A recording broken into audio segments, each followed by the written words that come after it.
حدیث نمبر 648 حضرت جبیر بن مطعم رضی اللہ تعالیٰ عنہ سے مروی ہے کہ نبی اکرم صلی اللہ علیہ وآلہ وسلم کے پاس صحابہ کرام کا غسل کے بارے میں اختلاف ہو گیا۔ بعض حضرات نے کہا کہ میں تو اتنے پانی سے اپنا سر دھوتا ہوں، تو نبی اکرم صلی اللہ علیہ وآلہ وسلم نے فرمایا میں اپنے سر پر دونوں ہاتھوں سے بھر کر 3 چلو پانی ڈالتا ہوں۔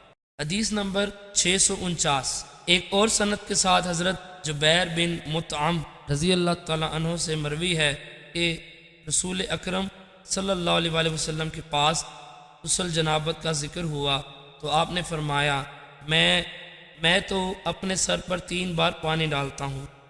حدیث نمبر 650 حضرت جابر بن عبداللہ رضی اللہ تعالیٰ عنہ سے مروی ہے، فرماتے ہیں کہ ثقیف کے وفد نے نبی اکرم صلی اللہ علیہ وآلہ وسلم سے سوال کرتے ہوئے کہا ہم سرد علاقے میں رہتے ہیں تو غسل کے لیے کیا کریں؟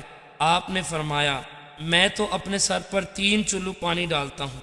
حدیث نمبر 651 ایک اور سند کے ساتھ حضرت جابر بن عبداللہ رضی اللہ تعالیٰ عنہ سے مروی ہے کہ رسول اکرم صلی اللہ علیہ وآلہ وسلم جب جنابت کا غسل فرماتے تو اپنے سر انور پر 3 چلو پانی ڈالتے۔